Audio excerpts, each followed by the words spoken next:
Well, hey, you, and welcome back to another episode of the Miss Michaela Mae Show. I'm your host, Miss Michaela Mae, and today my friend Landon and I are sitting down and doing another movie review. So, Landon, welcome back to the show. Thanks for having me back. So, I try to. So, one of the reasons Landon and I started this series is because I believe it was actually our acting teacher in film school had made a joke.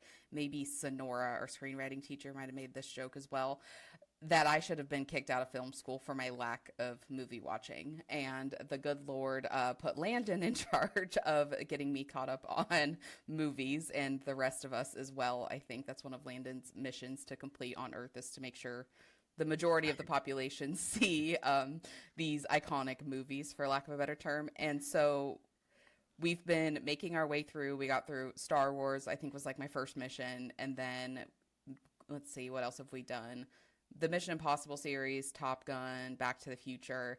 And this last weekend, I finally watched the Batman movies. And one of Lord of the Rings is on that list as well. And one of the things I really try to do is I try not to talk to Landon too much until we record the podcast so that we have my completely like raw reactions. But the Batman movies hit me in a way that I wasn't expecting. And I had to talk to Landon yesterday prior to recording this podcast because it was just one of those moments. And I'm actually really glad we did, because between us talking yesterday and us talking today, I had a revelation. And the revelation came from a question that you asked when I told you, like, Back to the Future, like, hit me in the heart. Like, there was just this love that we don't get to see in these movies, like, between like a mentor and a mentee. Like, that was like Doc and Marty. Like, we don't see that all the time anymore. So like that hit me in the heart. Lord of the Rings and even Star Wars, like the hero's journey. And then I told you, like, something about Batman like shifted my soul. And you asked yesterday specifically what movie. And so after we got off the phone, I was like, that's such a good question. Because I watched them so we knew it wasn't the third one, but Yeah. whether Well, it was. we should clarify. Oh, yeah. These aren't just like, there's a lot of Batman movies. So these are Oh, the Christopher Nolan Dark okay. Knight Batman movies. Because there, there was like, there was Tim Burton did two Batman, and then there was the Val Kilmer one, the George Clooney one. Like, it was a rough time for live action Batman for a long time until Christopher Mm, Nolan dropped Batman Begins in 2005. yeah. And these are kind of like, I feel like it's a good introduction to the character for someone who, like you, who's not familiar with like the Batman lore. I do feel like it's a good introduction because some of the other ones can kind of be a little bit interesting, I guess, where Mhm. these have a more realistic vibe to them, and they're more grounded. We'll just say that. Mhm. And this is why Landon's here, because my assumption is that there's only one Yeah, Batman movie, yeah, because that's exactly. where this is why Landon's here. Multiple reasons why you're here, but that's one of the main reasons, because I'm like, everyone knows what Batman I'm talking about, right? No. Yes. So, uh, and so I thought about it after we got off the phone, because since I watched Batman Begins and The Dark Knight like back to back, because I was so stoked about getting to Heath Ledger's performance, I didn't Mhm. really stop and think about it. And it was the first one because, and like what you and I talked about on the phone, was because of Bruce Wayne's journey. Mhm. And so there is like one of the things that you and I have talked about, because one of the things I was just getting in my head about when you and I were doing these movie reviews is like, how does it fit into the podcast? And ultimately, it's like, because we're all on our own hero's journey. And I Yep. think different movies reflect the journeys that we are personally on, and just where I'm at in my life right now of it, like Bruce Wayne's journey just spoke to me. And even like what we talked about yesterday a little bit is when Liam Neeson's character says about like you're using your anger to like hide Mhm. the guilt. And like I've told you, guilt is a emotion that I've experienced a lot, and I feel safer with anger than with guilt. And so watching Bruce Wayne become Batman, and I rewatched, I didn't get to watch the whole thing last night because I fell asleep, but I started rewatching it. And even in the moment where they asked Bruce to execute the guy that was a murderer, and he said no, and like his compassion is what sets him apart. I actually didn't realize how much I resonated with that moment, because there's been multiple times in my life where I've been a part, like of a community or something. And when it goes away that's not in alignment, I've had to step away. And so even I really resonated with the part of like this community that like helped you become everything you needed to become. And then there comes a moment you have to step away and do the right thing and not like the common thing. And so, yeah, that movie, like, it just hit me in a way I wasn't expecting. So thank you for the question. And so I could reflect on it until today. Yeah. And it's funny because I knew that you would resonate with that stuff. That's why I was like, you have to watch Batman Begins. Like, like, you know, the hero's journey. And that's why. So this, by the way, the other Batman movies do not have any of this stuff in it. Like, or if it does, it's very sidelined. That's what sets this trilogy apart from other Batman stuff, is they really let's get into Bruce's like psyche and really like show him before he was Batman, because the other movies he's just Batman and there might be a couple flashbacks to his parents dying or something, but this one like really is like, let's just get in there and do the origin story, which no one had done, you know, at that point. So yeah, and it makes it makes Batman feel real, like someone could be Batman, you know, much more than just like a comic book superhero. And I think that's what really spoke to me when it came out, because I'd been a Batman fan since like I was like 2 years old, and I used to watch the animated series, which, if anyone hasn't seen the Batman animated series, it's some of the best Batman stuff that's ever been done. But that was always my Batman. I didn't really have a live action Batman until this movie came out, because we didn't grow up really with the Tim Burton ones, or they were too creepy and weird for me when I was a kid. Like Batman Returns especially is really dark, and I like it now, but when I was a kid I was just like, I don't even know what this is. Like it didn't have like a Batman being a hero. It was more like a horror movie. And then the first Batman movie I saw in the theater was the Val Kilmer one in '95, and I was like 4 years old. So like Val Kilmer was Batman to me when I was a kid, but I never really liked the movie that much. Like I didn't watch it when I got older. It was just something that we watched when I was a kid. And but Val Kilmer to me, I was just like, oh, that's Batman, even though he only did one movie, and that was kind of it. And then George Clooney replaced him, and that movie is just a whole nother thing. Like it's one of the worst movies ever made. It's kind of entertaining to watch. Like it would be funny if you went back and watched that, because it has a completely different interpretation of the Bane character that is pretty hysterical, like comparing the two. But yeah, so when that came out, I didn't even like it. I mean, I think I was 6 years old when it came out, 6 or 7. And even I was like, yeah, I don't even know what's going on here. So finally, in 2005, Batman Begins came out. And I remember I was 14, and me and my brother were really excited about it. The trailers were like dark, but not like, you know, not like too dark, but like a, you know, for the time, it was just a perfect tone for Batman that we hadn't seen on the big screen.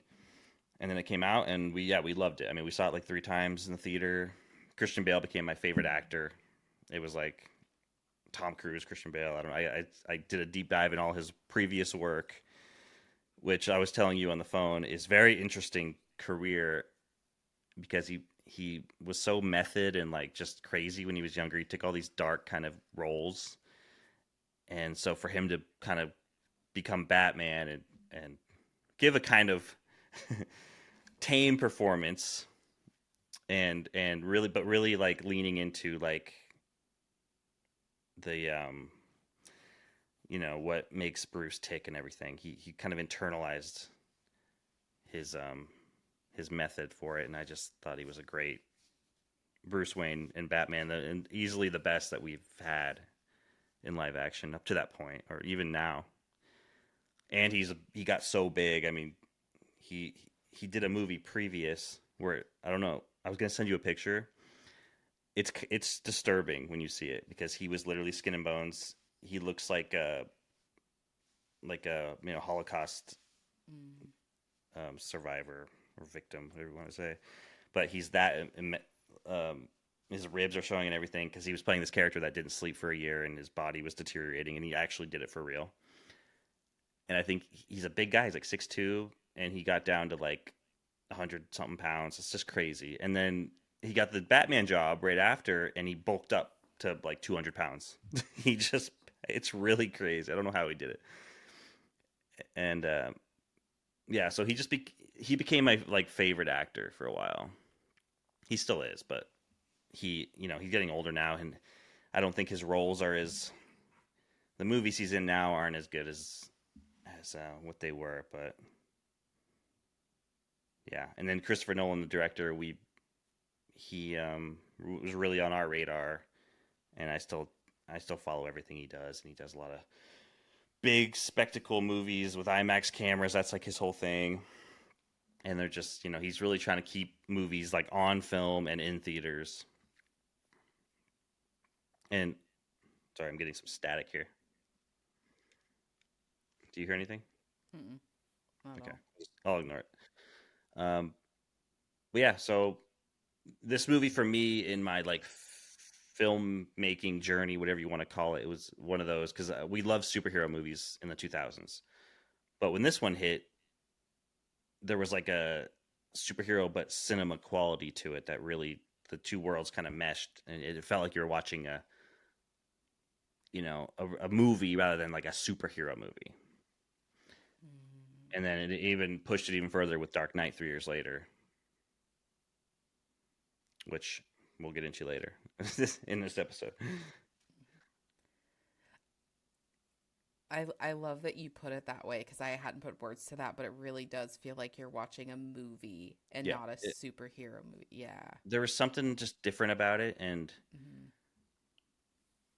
Mm-hmm. we just yeah, it was just came out the perfect time for us, me and my brother, because we were just getting into movies, but we still love the superhero stuff because it's just what we grew up with, and we hadn't seen like a Batman movie that we really loved in live action, and then this was just like this was it, So it was really, really cool when it came out.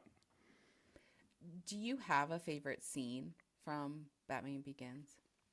Favorite scene?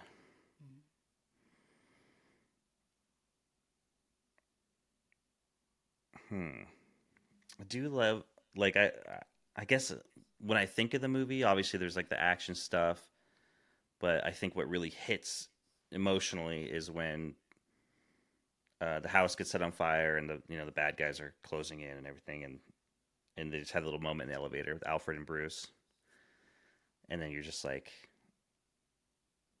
Alfred's like, what I love about this character is the relationship between him and Alfred. Alfred's his dad, really. It's kind of like Goose or Maverick and Rooster in Top Gun Maverick, kind of. And they fight and they bicker, and then it's like that is like a father-son relationship. But yeah, that scene in the elevator where he just says, "You never gave up on me, Alfred," and he says, "Never." That's like, it's one of those, and it's like, he's at his lowest again, and Alfred's there to bring him up, and that's what the dynamic is about with Alfred and Bruce. And I think this movie did a really good job. They had great chemistry, those two as well. You really feel like old friends. 100%. So that scene comes to mind. Probably should have rewatched it. I've seen it like 100 times, but I'll go with that scene. What about you from that movie? I didn't exactly warn you what I was going to ask you either, so it's always fun. I'm sure something else would come to mind. Yeah, I do think it's the scene where they ask him to execute and he says no. I really think that I was thinking about it in context of Save the Cat, and I feel like that was Bruce's Save the Cat moment of, because the Save the Cat moment is like, because if he would have really went with the League of Shadows, he could have become Ra's al Ghul. Like, he could have been... He just would have been another pawn in another one of the guys, But yeah, he makes that decision. I guess you can say that's the catalyst, right? There's probably a few catalysts, but that's the big one. And I like how they give it time, and you're looking just at his eyes, and he makes that decision internally. And yeah, the rest is like Batman Begins, like right there, And even him just saying it's his compassion that'll set him apart, I think Jordan Peterson has this spiel about the hero has to be a monster because the hero has to have a certain amount of monster in him to stand up to the monster. But then there always has to be that I kind of call it the tightrope line of which way are you going to go? Are you going to go full hero or full monster? And something like compassion is the thing that can, decipher the hero from the monster. And so to me, that is just a really beautiful moment when Bruce decides to be the hero and not just another monster with all this, power and skill that and we know he's clever, because that scene before, I loved that moment too, where they're like, you have to, I can't remember the exact line, but where you have to not leave any evidence or something. And he's like, I didn't. And he just, puts the blade to the back of Liam Neeson's character. And that whole scene, I do love it. Yeah. So as of right now, who knows after I watch the movie 100 more times, but Yeah. When again, this is the first movie that showed us Batman doing any kind of training. There's different lores to Batman. Like I think the original one is Alfred kind of trains him up. But this one, I like how they set him like on this journey, and the character Ra's al Ghul, I knew him from like the cartoon. But I really like Liam Neeson's portrayal of him, and it's a great because he's like a bad guy, but he says things that aren't crazy, and actually a lot of his stuff helps Bruce, but Bruce turns it into something to help people rather than destroy. And it goes into his whole thing about his wife and everything. So they have similar. They're in like a similar place when Bruce goes there, but then Bruce's decision to, do it a different way, I guess. Yeah, because we all have bad stuff happen to us, but it's like what we do with it.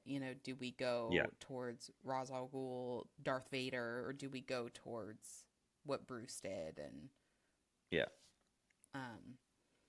no, it's great. I look because do you know the runtime? Because he doesn't become Batman till what, at least halfway through the movie with the backstory and everything. Yeah, the movie's probably like it's over 2 hours, like 2:20, something like that. Yeah, but it keeps you like engaged in it, right? And then when he does become Batman, you're like, oh yeah, like it's a Batman movie. It's such a good payoff because you've been waiting and you get to see this build up, and then it's like, he gets on the plane when Alfred picks him up, and even I think that makes you love Alfred too. Even with Bruce gone, he's still. We see that in the dynamic on the plane. And even I love the joke of like, oh, you're going to have a symbol or a mask to stay hidden. And he's like, oh, you thinking about Rachel? He's like, no, I was thinking about me. Yeah. Actually. Yeah. Like, it's so great. Yeah.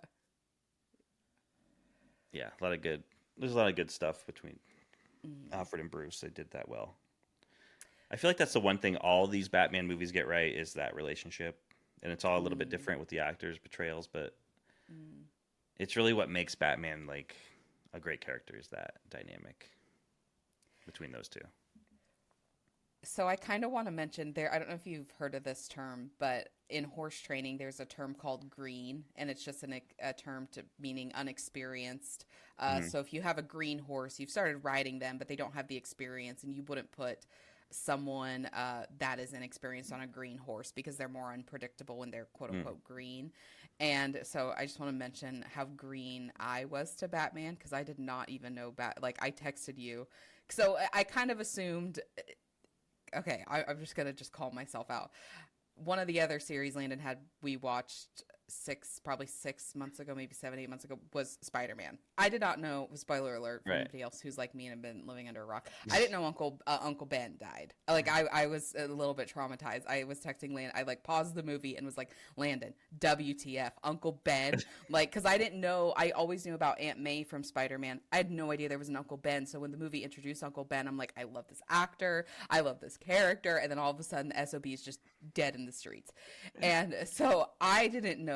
So from that backstory, I assumed Batman was going to lose someone. I didn't know he was going to lose both of his parents. So again, I paused the movie and was like, Landon, mom and dad, WTF? Like, what do you mean? Like, not just one or, no, both just gone. I'm like, okay, here we go. I think my reaction was both times was everyone on Earth knows that Uncle Ben dies and Bruce's parents die. Like everyone knows that. Not everyone, Landon. Yeah. I expected when Dad came down the well, I was like, okay, Dad's gonna go. Like that's here we go. I didn't think Mom was gonna go too. I was like, So okay, I do want to whatever. point out there's a criticism with a lot of Christopher Nolan movies that his female characters are not the best. And every time I watch Batman Begins, I go, they did not give this woman, his mother, anything to do. She's not even a human being. She's just there. The dad's got all this wisdom and all this stuff. There's not even like a loving moment with the mom and him. She's just kind of walking around. And that's like a big criticism with Christopher Nolan movies. The women are always kind of just there for the men to interact with. Well, yeah, the mom is like, I don't know. It's for. I wish there was just one scene with the mom and Bruce just to show that they are actually, mother and son. But so to address the elephant in the room, is that why Rachel is so bad, or is Rachel genuinely just bad in all the, like? I don't know. That character's made up. It's not a comic book character. It's okay. But yeah, she's a Christopher Nolan female character. Okay. Absolutely. Okay. Because I had texted you this in the middle of I don't think I'd finished the third one yet over the weekend, and I kind of felt like a jerk because I'm like, am I supposed to like Rachel? Because I want to throat punch this character. I never liked her. Me and my brother were joking around. We kind of knew she was gonna die just because we've seen so many movies in the Dark Knight. Spoiler alert. But we thought because there's a you remember when the Joker kind of drops her out the window? Kind of. Let her go. Poor choice of words. They showed like a quick shot of that in the trailer, and we're like, "Oh my god, he's gonna throw her out the window!" So when we watched the movie the first time, we were like, "Oh, okay, she's alive. Well, maybe there's still time. There's still time to kill her." And then she just And then I think by the time she was like captured and everything, we weren't even thinking that she was gonna die. We were like, she's not gonna die, and then she just blows up. It's like, oh man. The Joker is quite the rascal, isn't he? Yeah. I want to just loop before we jump into that. I just want to loop back to Rachel. Where I lost it is when she slaps Bruce in the face, like twice. That car scene just, I don't know why there was a moment of like, because I think, there's really beautiful dynamics in men and women's relationships, right? Like men at their best is like the stability that women just don't have on their own. And I believe women at their best have this intuition and inner insights that they can provide to men that maybe men don't have, right? It's kind of like you see with these eyes, I see with these eyes. And when we come together, we can help each other see through the blind spots the other has. Like that's what I think one of the beautiful things about dynamics between men and women can be when men and women are both like at their best. And so I think there was just this really beautiful opportunity for Rachel because like there were some things she wasn't wrong about, and we could argue that she was one of the determining factors of why Bruce said no and didn't give up on the compassion. And it was like in that moment, instead of just saying it, when she went to the point of just slapping him in the face, it was just so degrading. I couldn't come back from that moment with that character. Yeah, I mean, I think it was a reasonable reaction. He just admitted that he was going to kill a guy and probably either get killed himself or go to jail for the rest of his life. And that is the moment where he throws the gun. It's very symbolic. Batman doesn't use guns, doesn't kill. But like that's the moment where like the most important person in his life really like was disgusted with him. Yeah. And then she says your father would be ashamed of you. I mean, that cut him deep. You could just see it. And again, it's one of those moments for him to like throwing his gun away and then going to see Falcone. Like was he just going to go kill Falcone in that state he was in? I think there's a lot there, and then like going to see Falcone and saying like, I just want to show you that not everyone in Gotham's afraid of you, and just really building the blocks of what he's going to do as Batman. Okay, thank you for providing that insight, because I can see. I still am. Do you think it was necessary from a film perspective? Do you think she could have got the point across without slapping him, or do you think like no, actually that would? Because the first slap, honestly, I can forgive. It was the double slap that I was just like, I can't. I mean, I'm a believer that sometimes people need to get slapped to get some sense in them. The slap never bothered me. I never thought of it that way. Really? Okay. Yeah, I mean, I just imagine if someone that you knew and loved was just admitted to you that, oh yeah, I was gonna fucking kill him, and then that guy beat me to it. It's just like this person is like on a not a good path.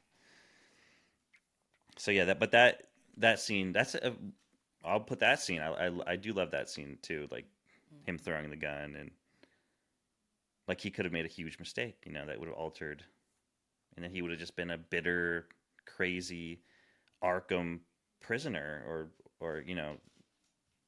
like he's on every. The thing I love about Batman, he's on his every reason to be one of the crazies in Gotham. Because Gotham's full of these crazy people, and Batman is one of them. But he's on this like path of righteousness, but he is mentally unstable, like all the villains that he's fighting all the time, and so I think the movie did a good job showing that he could have just been another murdering, vengeful psychopath. Yeah, I know you're making me think about that scene even like deeper, because I'm trying to think, like, if I was in her shoes, the person I love the most had said that, like, how would I respond? And I could see responding like, you're better than that, and your father wouldn't want that for you. And I am known to punch things. So like speaking of punching things, you almost got punched watching E.T. because I'm like, Landon, if this alien goes, you and I are I'm gonna like, you and Christine are just sitting there. I'm like, someone's getting punched. So I'm like, okay, I could kind of. It's maybe that's why you have a problem with it. 'Cause you're like, I would probably do that.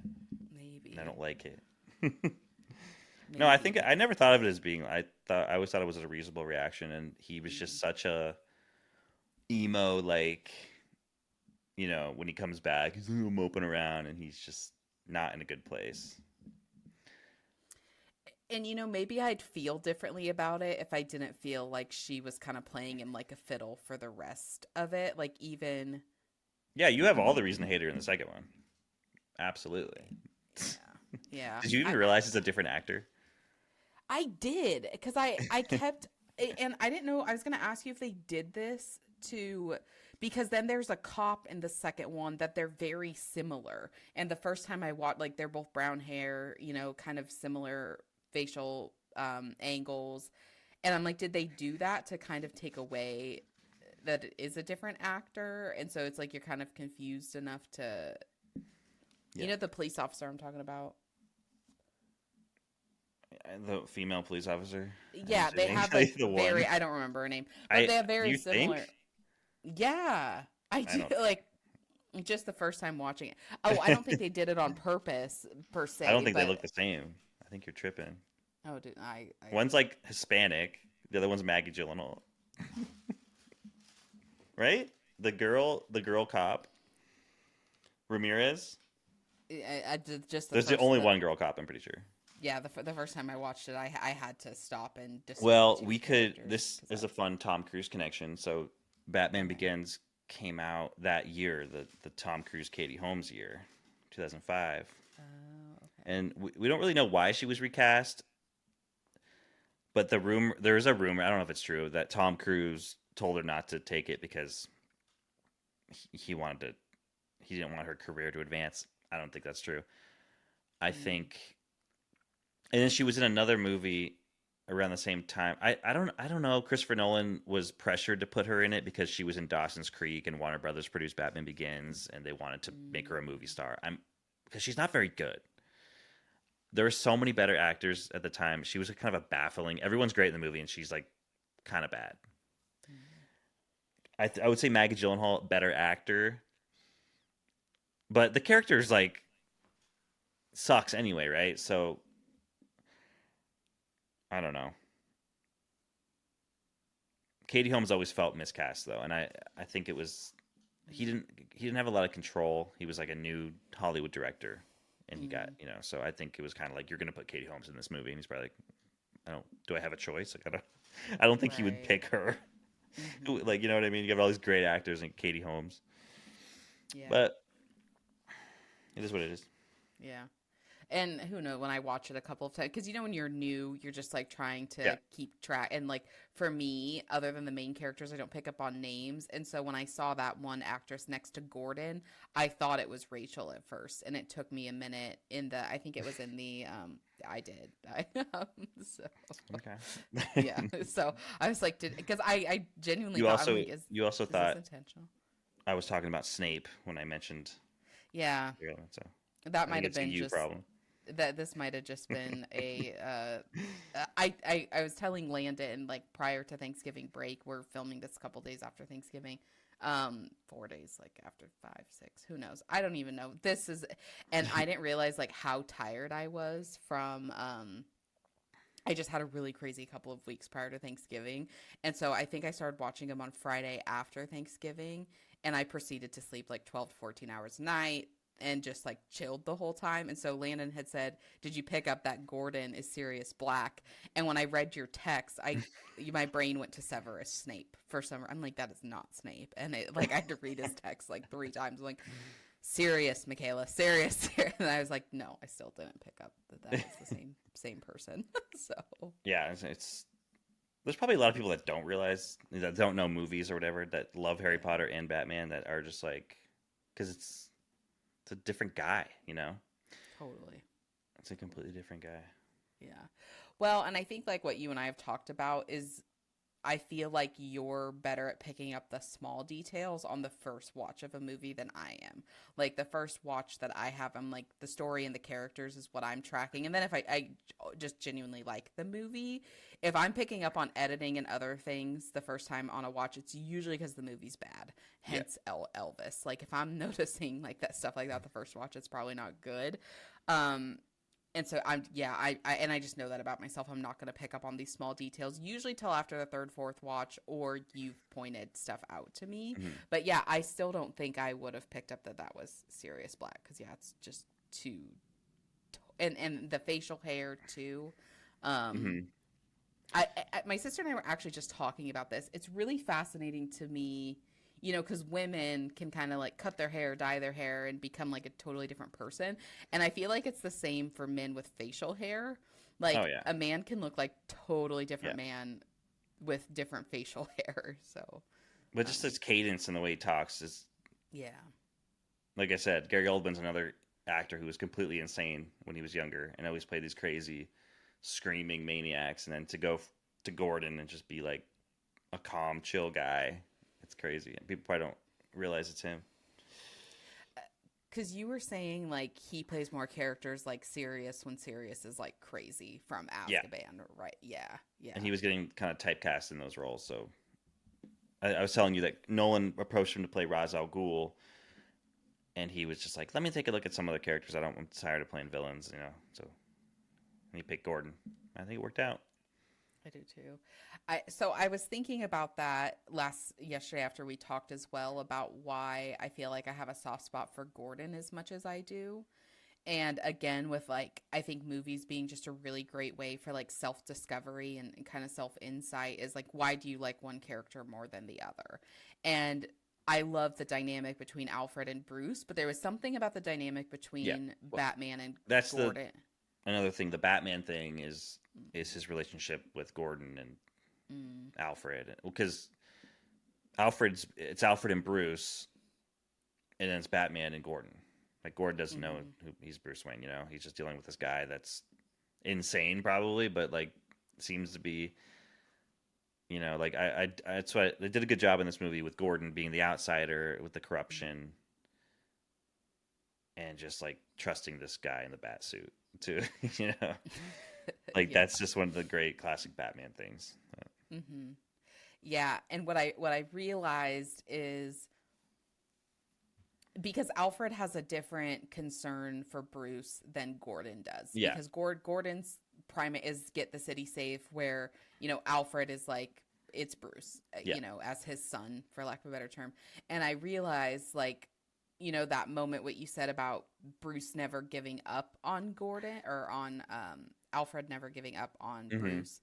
I was like, I don't, what I'm not concerned about is like whether people have given up on me or whether I've given up on myself. But something I do look for is support. And I felt like Gordon gave Batman the support that he Yeah. needed. And so it was a really interesting, like, oh, that's why I'm so drawn to Gordon, because something that I look for in my own personal life is like support more than Mm-hmm. someone never, giving up. And so that was a really interesting insight as well. Yeah.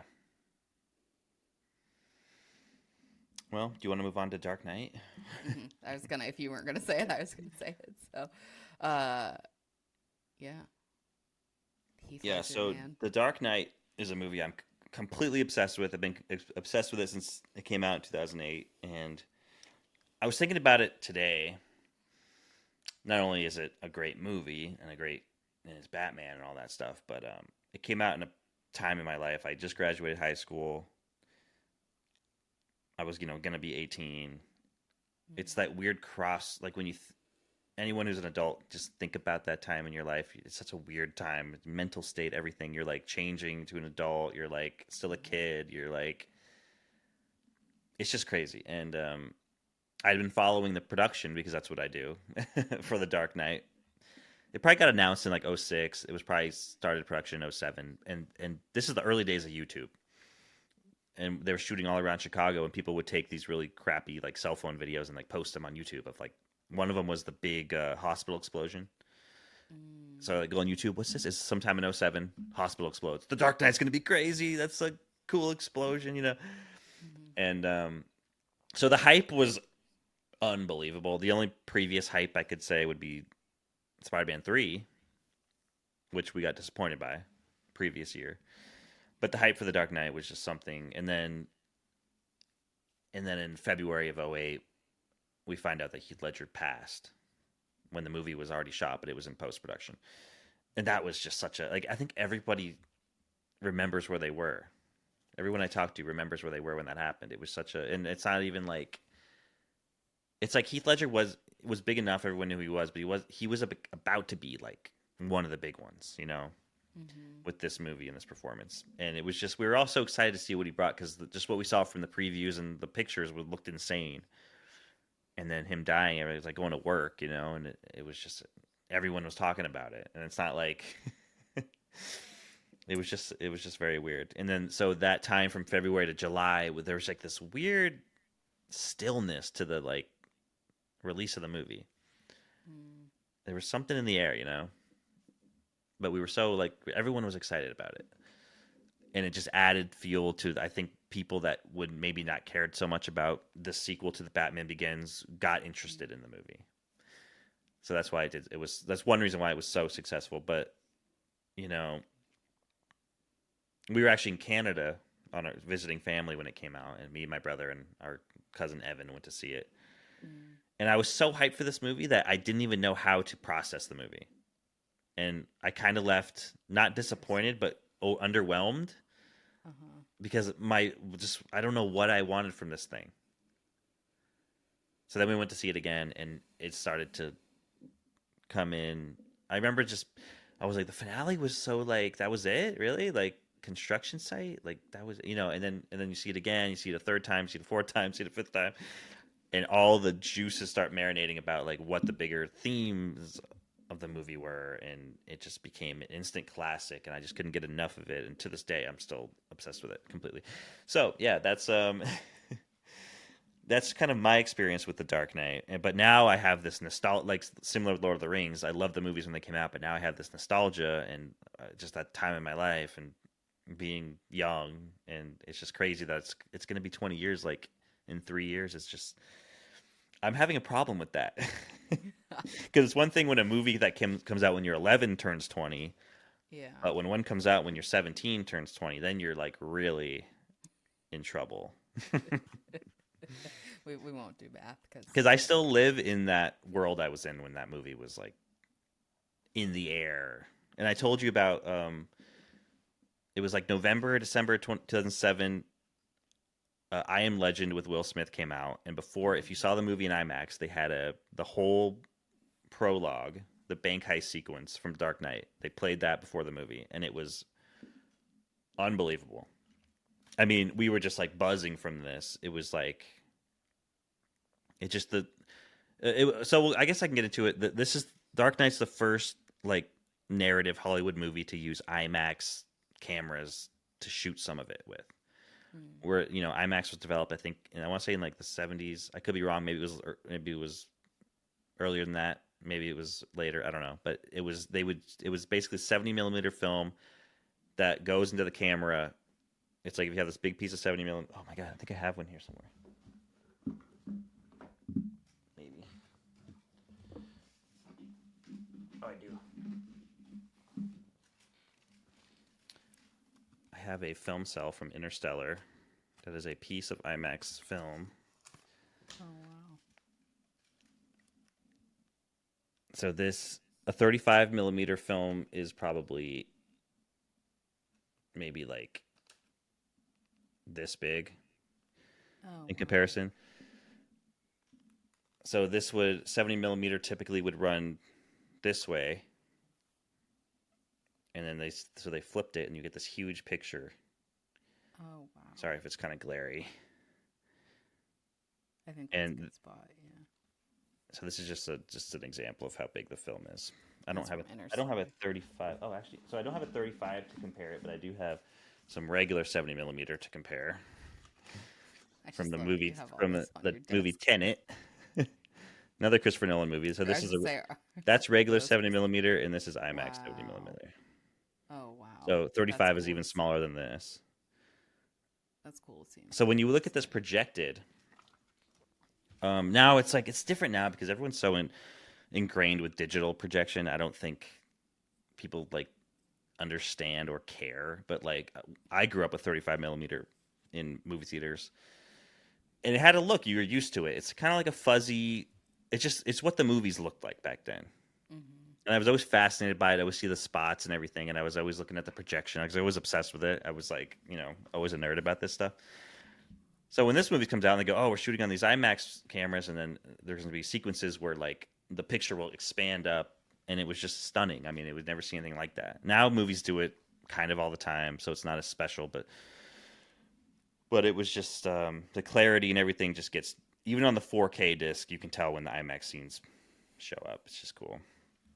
But this was a big deal, and it was a big marketing thing. And I actually didn't see it projected on a proper IMAX screen until the 10-year anniversary when I was living in LA, and I got to see it the way it was, on the big City Walk screen. So that was like it took me 10 years to kind of see it in the proper format, but it was worth it. It was very cool. But so that's kind of my streamlined. Can't even do it justice. Like if I'm ever bored or just have nothing to do, I'll just put The Dark Knight in and just skip around, and because it's just there's something about like the music. And I know you're watching it on a computer, but next time you're here, maybe we'll just watch it in my room so you can really hear the bass and the.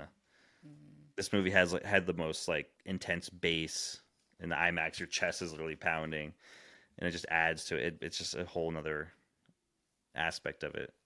Dynamic. Yeah, and it's just yeah. There's just nothing like it when it came out. It was just everything was the marketing and everything was just handled very well. Would you, if you had to rate the three, would it be Dark Knight Rises, then Batman Begins for you? Dark Knight, not Dark Knight Rises. Oh, sorry. Yeah, no, sorry. Whoops. Yeah. Yeah, no, The Dark Knight is like one of my favorite movies of all time. I mean, yeah. But that being said, there are aspects that I appreciate more in Batman Begins.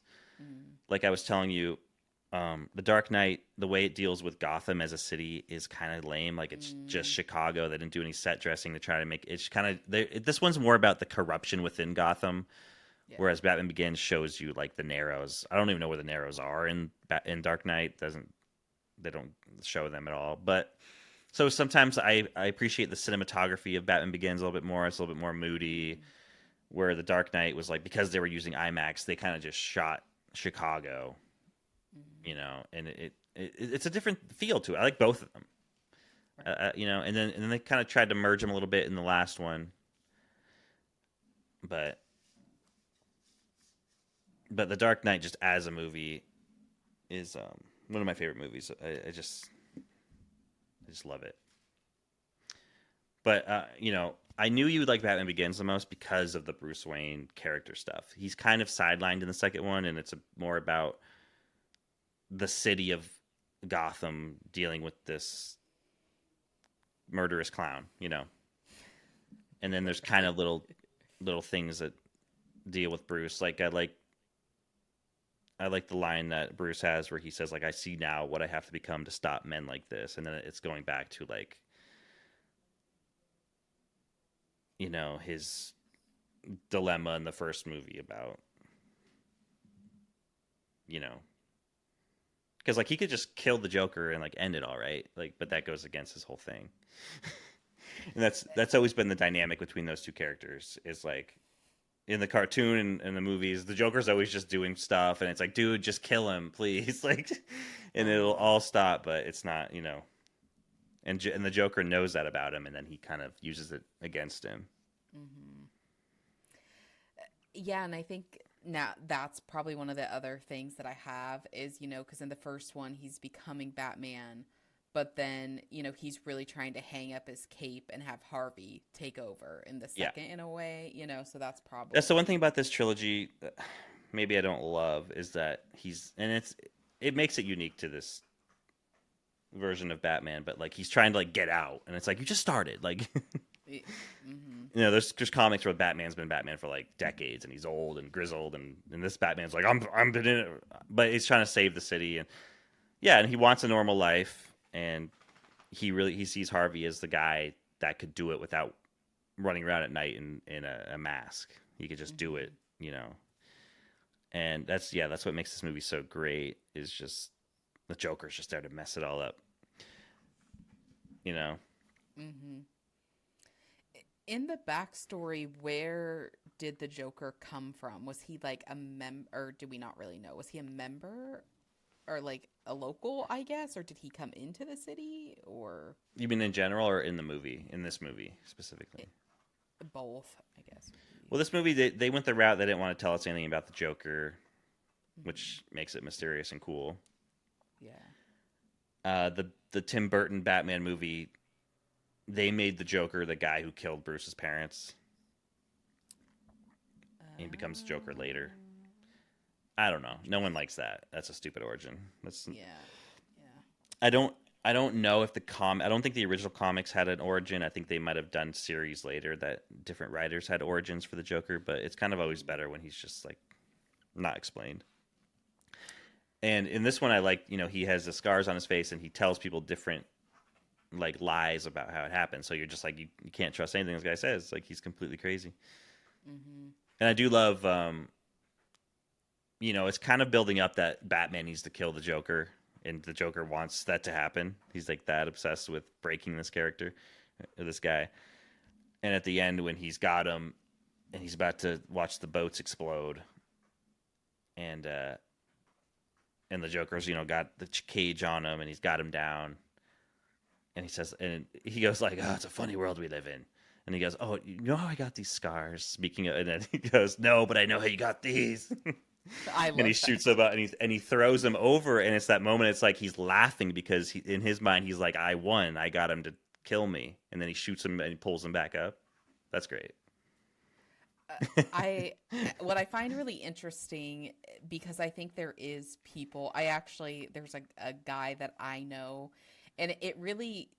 One of the things about me that I love, and I also hate it sometimes, is I can be, like, overly naive and kind of innocent about things. Mm-hmm. Like, my sister gives me crap all the time. She's like, "Did you seriously not pick that up?" I'm like, "No, I didn't." I know, and it is a thing I love about you, because I'm the opposite, and I'm very cynical, and yeah, you have an innocence about you that I do appreciate. Thank you. Yeah, I do appreciate that. But it gets me in trouble sometimes.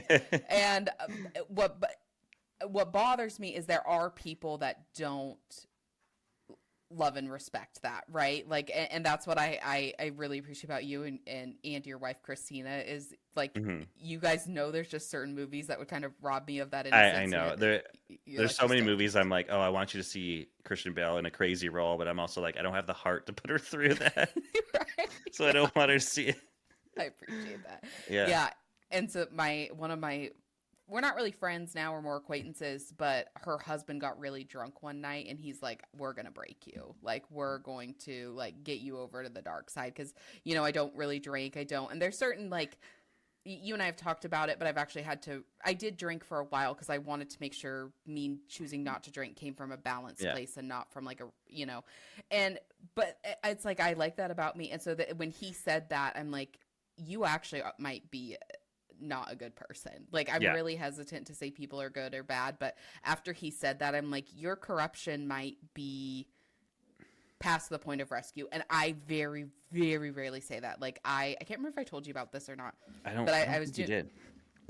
I don't think I did either. I was doing a mushroom trip one time, and I've mentioned it on this podcast, but I've done psychedelics for personal development reasons, and I had this mushroom trip about Michaela and her dead fish, meaning I spend way too much energy trying to bring things back from the dead, but it's a pointless endeavor because you can't, like, there's a lot of things we can do, and it was like the fish and the mushroom trip turned into these people's heads that I like am.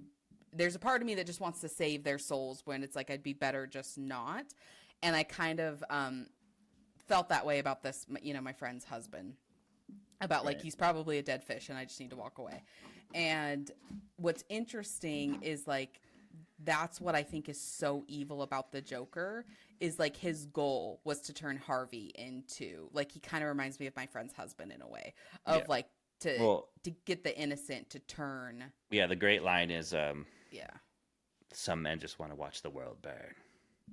And Alfred says that. It's like, what the hell is up with this guy? And it's just like, some men just want to watch the world burn. And I just love that. That's the explanation for this character. He's just not. He's just. Yeah. And Heath Ledger's portrayal is just. I mean, was it 17 years later? I'm still in awe about it. Like, it's hypnotic. It's like, and it's crazy that like he's in this movie with like Gary Oldman and Christian Bale. They used to be doing these crazy roles and where you couldn't take your eyes off him, and now you got Heath Ledger coming in and just. I mean, it's just. It's truly remarkable. And did he have to die to do that? I don't know, but it's technically not his last movie. He did one movie where he actually died while they were shooting it, and it was right after this. Oh. So that people are saying like, there's like the whole thing that this movie drove him to, overdose on drugs, and I just think that's kind of nonsense. Maybe there's an aspect to it, but people that worked with him on the movie said he was not. He turned it off. He wasn't just in character the whole time. He turned it off, and he was fun to work with, and he wasn't like crazy like the whole time or anything like that. He just blew it out of the water.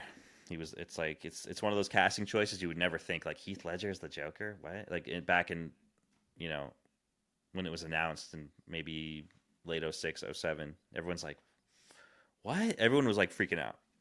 They're like, Heath Ledger. Because he was like in rom-coms and stuff, so we couldn't like we couldn't like put our heads around it. It was crazy. And then we saw that first image. It was like let me pull it up. They released this image that shut everybody up. I'll just put it that way. Really? Because what was he? So A Knight's Tale, obviously, Brokeback Mountain. But just as someone who was not into movies at that time, like, what was he known for? Anything other than those two prior to the Joker, or? So they released. Is this the image? I think it was this one.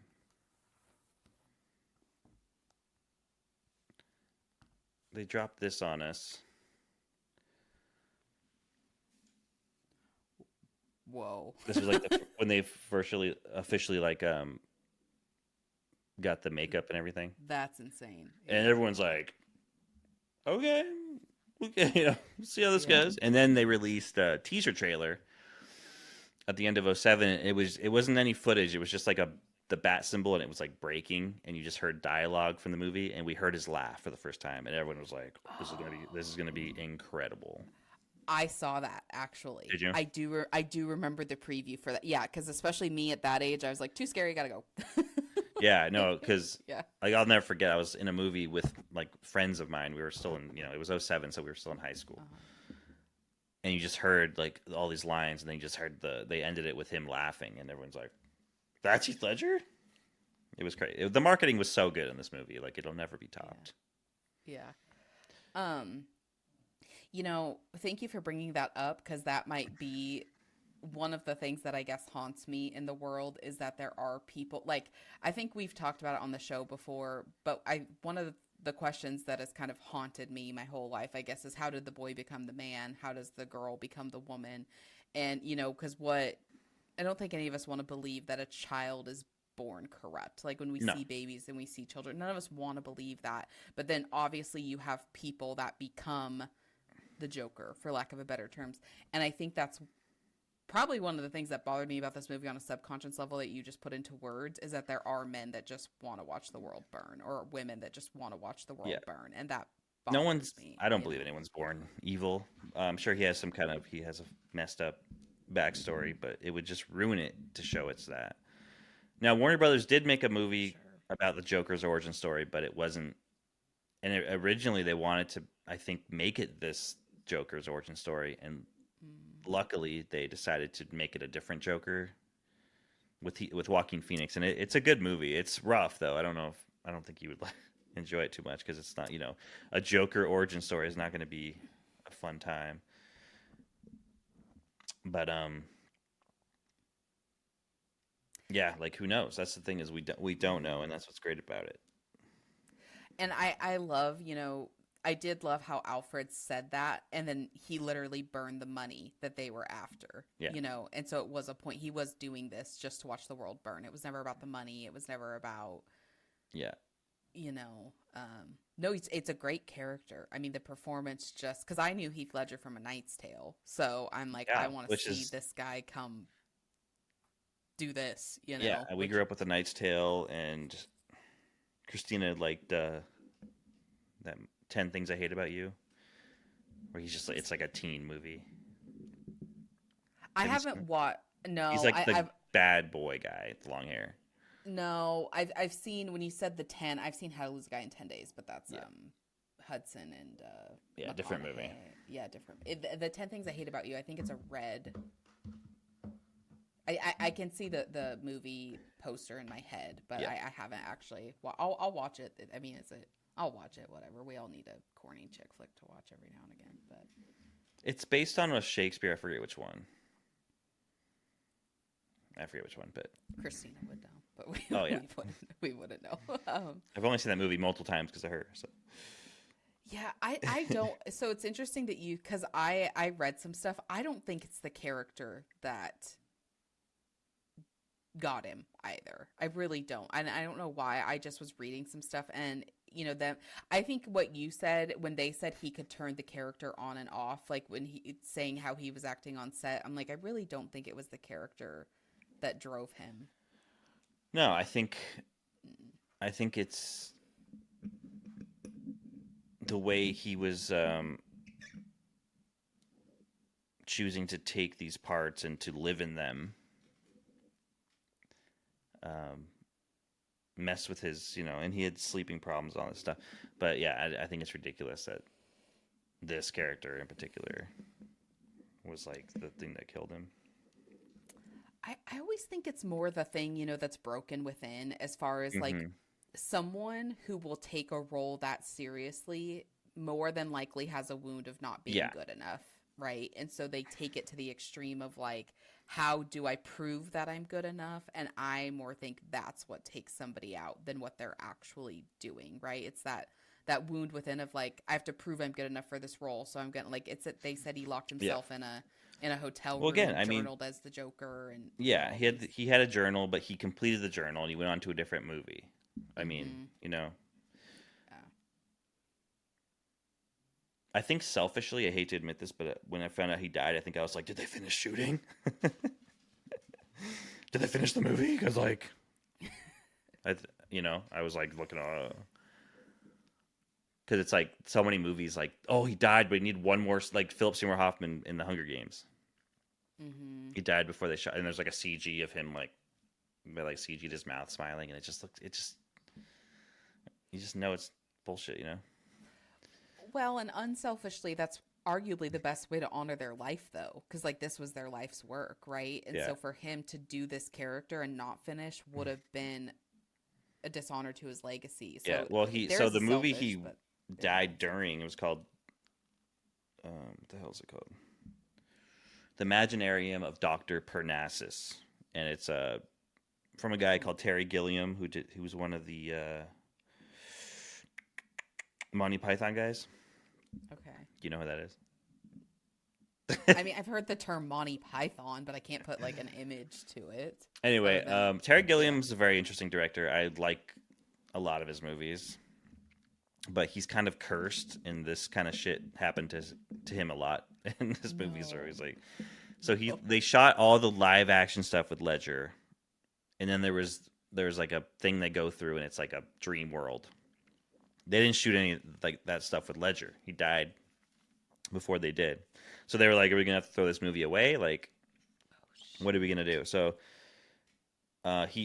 Jude Law, Johnny Depp, and Colin Farrell all agreed to join the movie, finish his role, and they kind of wrote it into the script that he looks different when he goes in this thing. And then they donated their earnings to his daughter, to Heath Ledger's daughter. But it kind of works. Like, the movie's pretty good, and it's cool the movie got to finish because he gives a good performance in it, and it's his last performance, and it's more on the line of his Knight's Tale role, I guess. It's like it's actually Heath Ledger. He's not behind him, but he's very theatrical, and it's just sad because you're just like, this guy was on his way to being like one of the top guys, you know. But How would you like? Is the movie worth watching? I guess would be the yeah.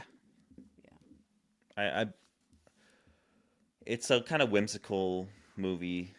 It's got Christopher Plummer, young Andrew Garfield before he did Social Network. Is Jude Law, is that the guy that played Dumbledore in the Yes, exactly. Him and Johnny Depp have a very small part. Colin Farrell has a bigger part. He was like the one that got most of the work, and he does a good job. It actually makes the movie kind of interesting. Oh, but it's also sad. Every time I watch it, I just go, I can picture Heath doing this, you know. It should have, but it worked. You know, it worked in its own. The movie's weird anyway, so it kind of works in the movie's universe, you know. That's kind of crazy because Johnny Depp played Grindelwald technically in the first. Oh yeah, two. You're right. Oh, that's right. weird. What would you even call those movies? I don't think about them. Yeah, well, that's fair. But the it's prequels, the Harry Potter prequels. Yeah, I guess. Yeah, the Fantastic the disaster series. Disaster. Yeah. Oh my god, I actually forget about them. That's probably best for your mental health. But, I did have a soft spot for the first one because of Newt Scamander being like an animal geek.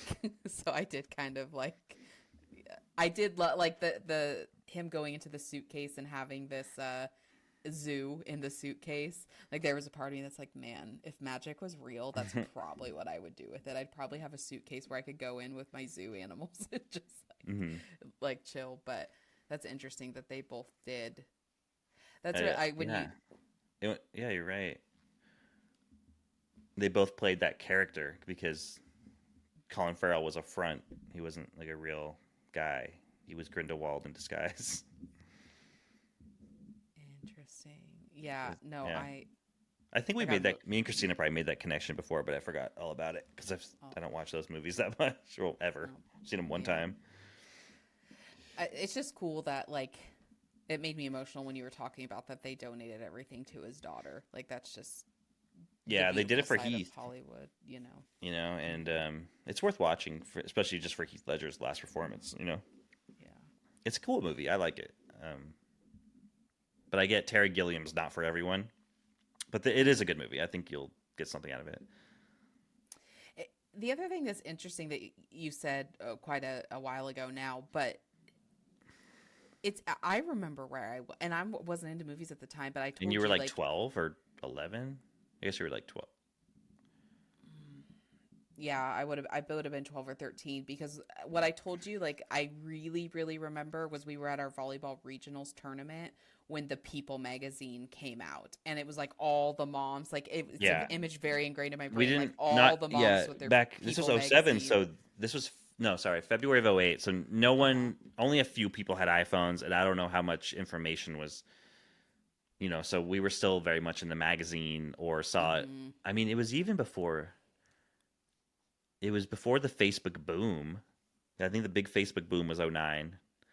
So yeah, we were still magazines and radio. Like I heard it on the radio going to work. Yeah, it's just an image ingrained in my brain of so our volleyball regionals is at Oregon State University where we're at. So I'm at Oregon State University where we would play. They have a huge track. So you walk in and there's kind of always a shadow because the indoor track is above the volleyball courts. And in the bleachers is just all these moms with Heath Ledger's face just on the front of this People magazine. And I don't remember. I think that was the first time I'd heard it. But one of the moms of one of my teammates was very impacted by his death. And what was interesting is what she kept, she's like, he was just so young. He was so young. Because I think you'd heard of these older actors overdosing. Yeah. Well, and it's crazy to think. So he was 27 or 28. He was in 28. And then what's weird is like I was 17. He was like 10 years older than me. So I'm thinking like, he's not that young, And then you get to be 28 and you're like, he was young because I'm a child. Yeah, because that would have been like passing away for me 2 years ago, and you, 7 years ago? Yeah, it's crazy. Like, I'm 35, and I'm like, I'm gonna be 10 years older than he ever was. If I make it to 38, it's crazy. It's just crazy when you're like at a certain age, it happens. Then you get to that age, and you surpass that age, and you're like, yeah, that's young. That's really. Yeah, because if I was 12 or 13, in my head, I'm like, he's however many years older than me. So I'm like, that's so. Yeah. But her being twice his age probably was like, he's so young, and I just. And you forget that he's that young because I think he was abusing drugs for a while because he looked older, didn't he? Like I when I watched The Dark Knight, I'm never like, this guy's 28 years old. I was thinking about that because I finished The Dark Knight and then I looked up how old he was when he passed away, and I would have said this guy was at least 35, which I know he's got the makeup on, but even the way he's portraying himself, you wouldn't think the Joker is a 28. He's in his 20s. Yeah. It's crazy. Yeah. I think it took me years to kind of realize that too and be like, this dude was 27 maybe when he shot it. I was like, what was I doing when I was 27? Not that. None of us were. Hopefully. Thank God. But yeah. And do you know how old Christian Bale would have been when they were filming? Let me look. I forget how old he was in the first one. I want to say he was born in 74. Yeah, I know Christian Bale. He was born in 74. So he was 30 in Batman Begins. Okay, so he's just a couple years older than Heath then. Heath, yeah, I guess was born in late 70s.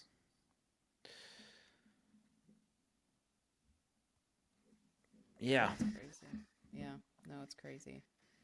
There's this movie you should watch. We're like off track, but there's this movie called Reign of Fire, and it's a dragon movie. It's a post-apocalyptic dragon movie, and it's got Christian Bale and Matthew McConaughey, and it came out in 2002. Okay. And it's the most underrated movie. Like, we saw it in the theater when it came out because we're nerds and we wanted to see the dragon movie, but I didn't. That's the first Christian Bale thing I think I saw, but we didn't know who he was. We were like, who is this guy? And then like 3 years later, he was Batman, and we're like, the guy from Reign of Fire. But the movie's really good, and it'll make you see Matthew McConaughey completely differently. He's awesome in this movie. He's got a bald head, he's buff, and he's like this big military guy. And he's an American, and Bale is a British guy. and they have to join forces to fight these dragons. It's really good. It's such an underrated movie.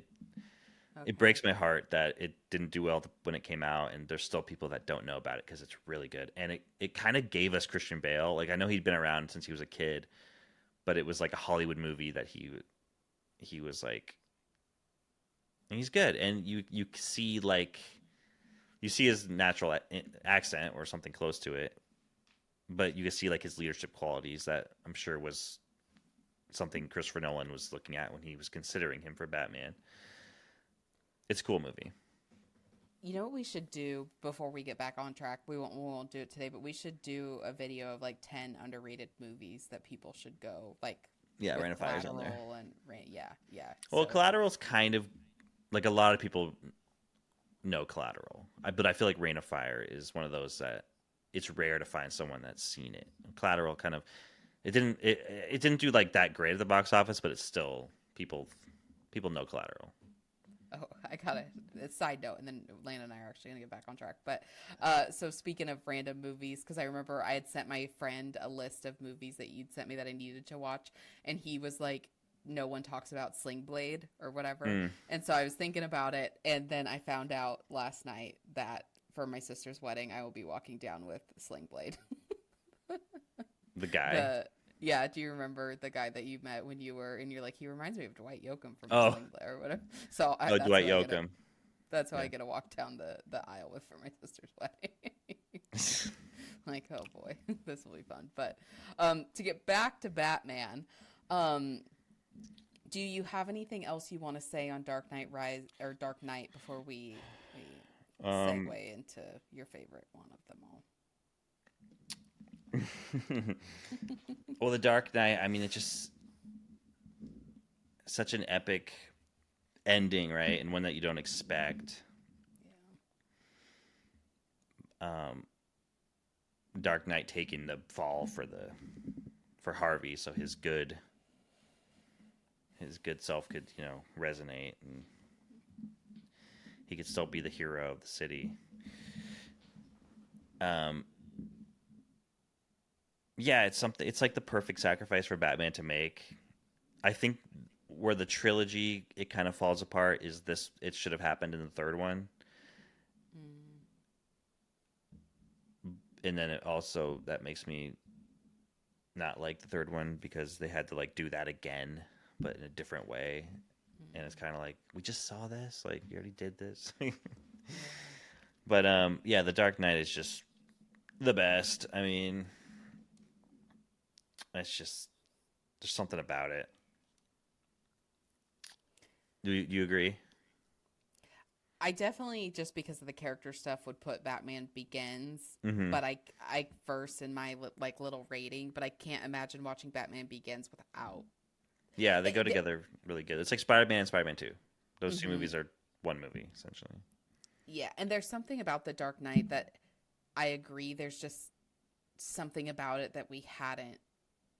Well, so what was I? So whenever I watch movies, this is a joke, but I'm always like, how's this going to impact Landon and I's friendship? Because like these movies had a bigger impact on me than Lord of the Rings. Yeah. And Lord of the Rings was life-changing, and even like we've talked about as a trilogy, it's better because the third one actually like stands, and we'll get into that at a different day.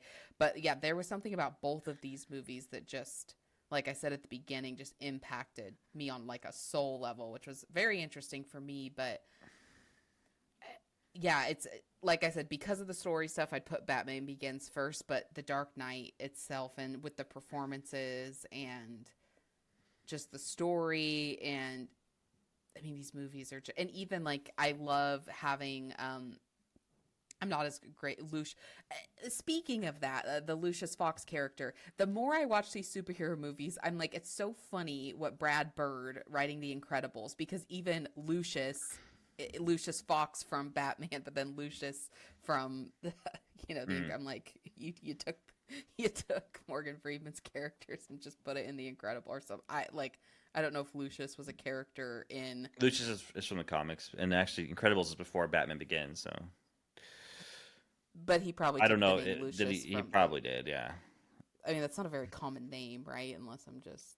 I mean, Not really. But yeah, Lucius Fox is from the comics for sure. Yeah.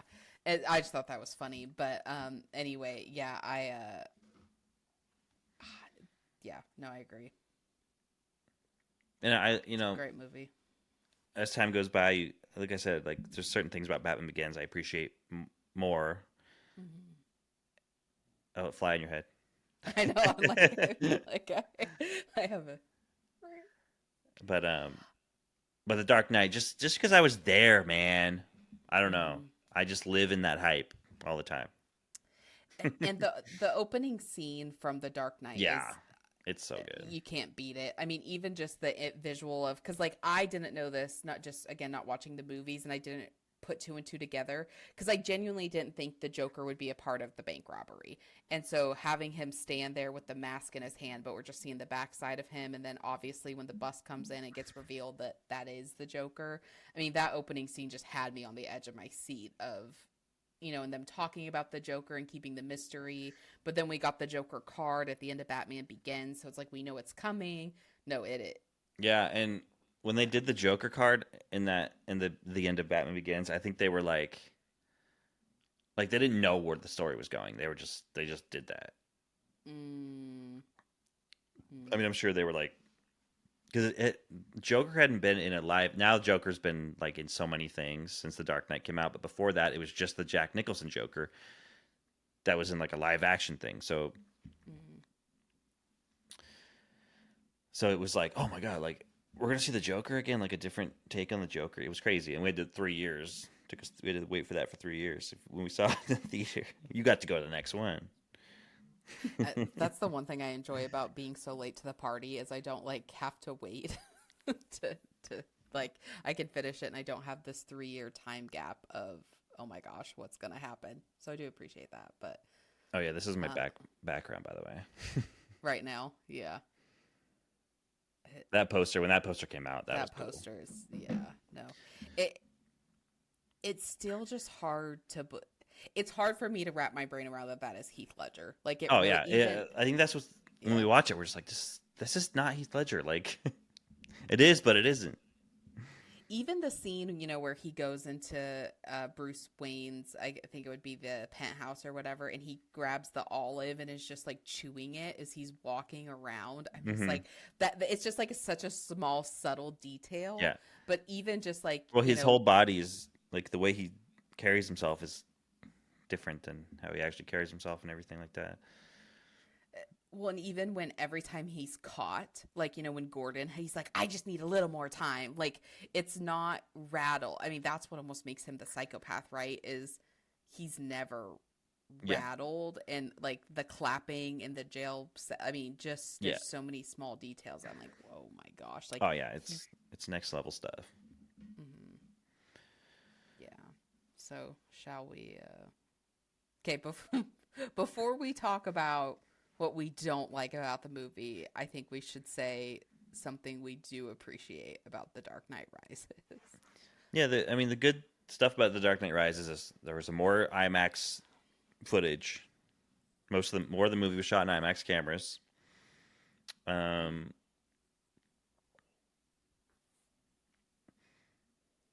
Most of the cast from the other two movies are back.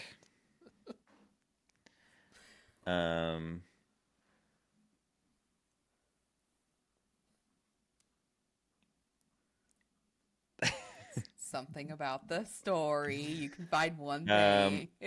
Story-wise, it's my least favorite part of the movie's story. Sorry.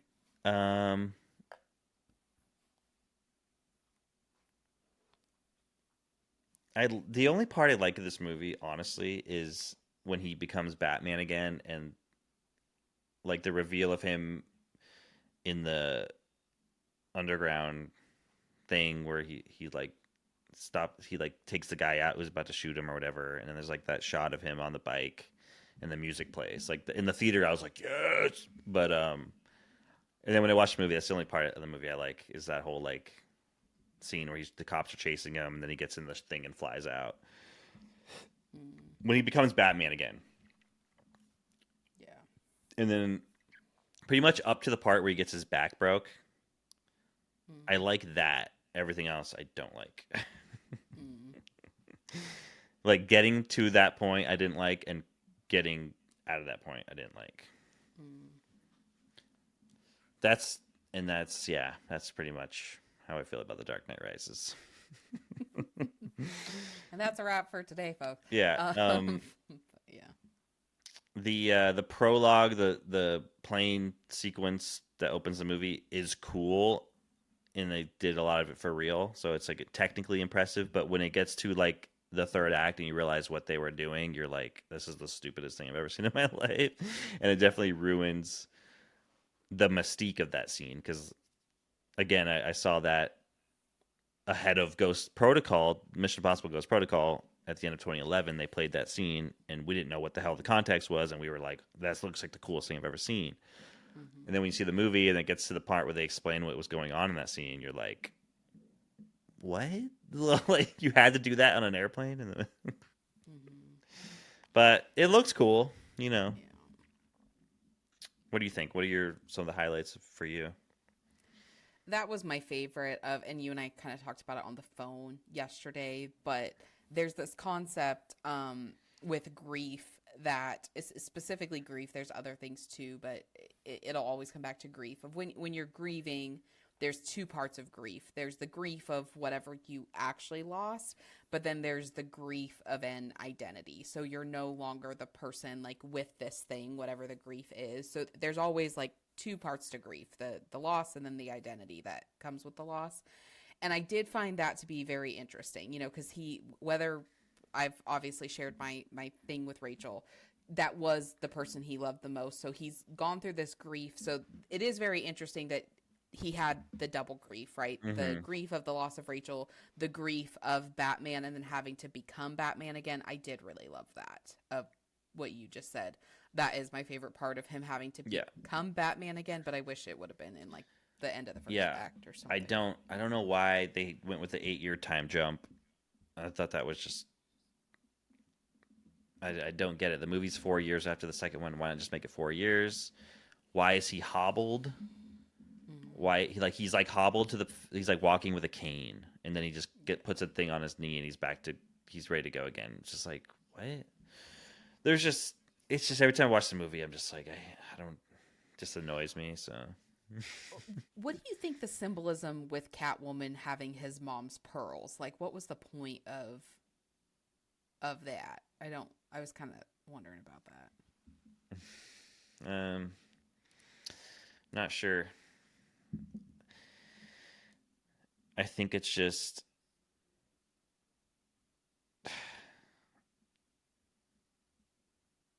I don't really know, or care maybe. Yeah. Just the vibe of this movie is just weird. And then the thing about like when there's 3 movies like this, the Spider-Man movies that do this too, they follow a certain structure, and it just becomes so redundant by the third one. It's like, oh, someone's taking over Gotham again. Oh, Mary Jane got kidnapped by the bad guy again. Like, you can get away with it in a sequel, but when you get to the third one and it's just the same thing again, it's like, you know, I think that's the biggest problem with these trilogies. And Star Wars is the same thing. Return of the Jedi. Oh, we have to blow up a Death Star again. Oh, we have to do. It's like it becomes redundant, and you're not going to top the second one. The second one's always the best, and the third one's always the weakest.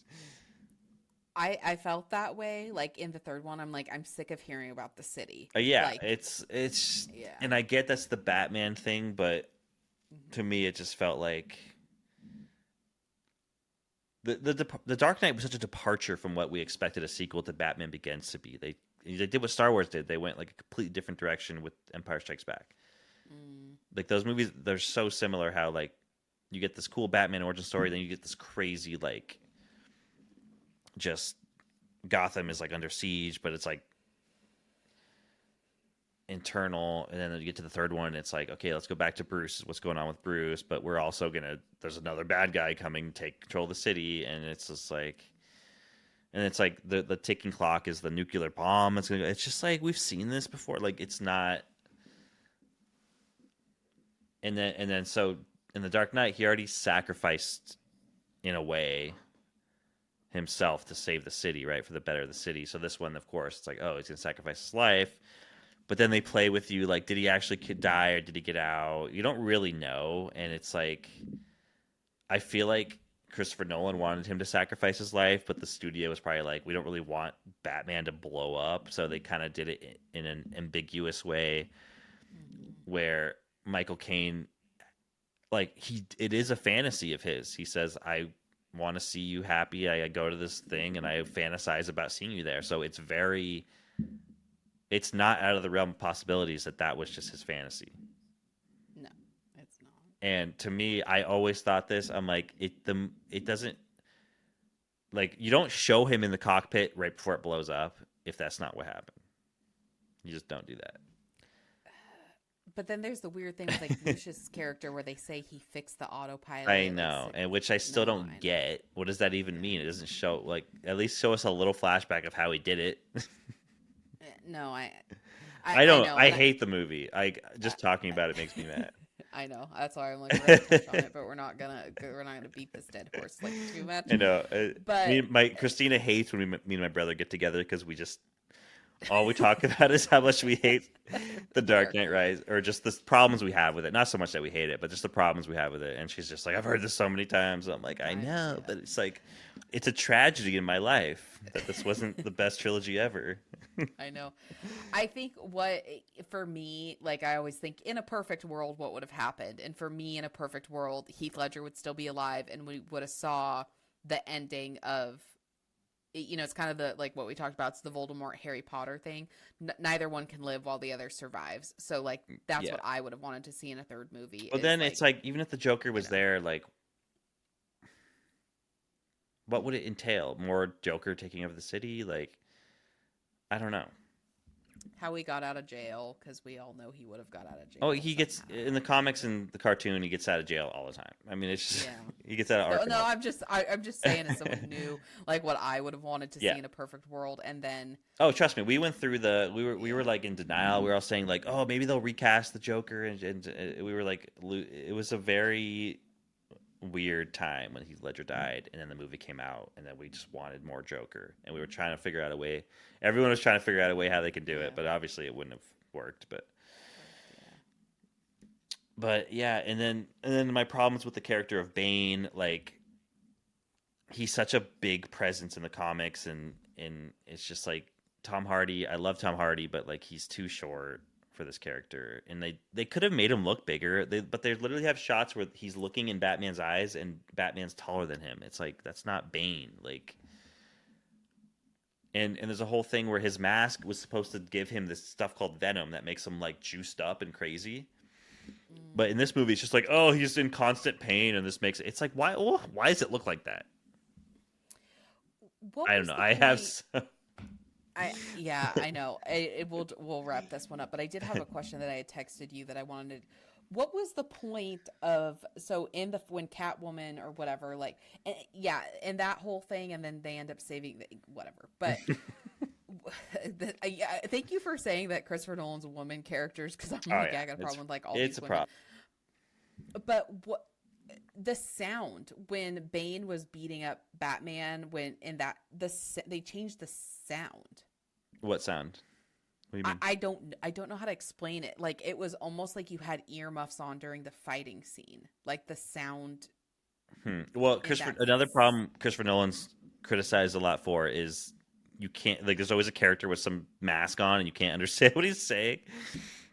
So originally he recorded the actor talking through the mask, and no one could understand what he was saying, so they had to go and redub it. But I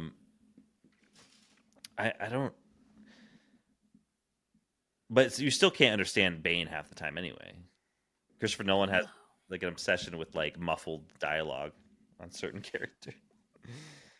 It felt like, and maybe the speakers, I don't think so, because I didn't notice it in any of the other movies, because I was like, maybe the speakers, because I did watch it on the big TV. I didn't watch this one on my laptop. But it was almost like the punches, like, and this might be, so I haven't told you about that. I don't really tell anybody about this, apparently. I'm just going to spill it.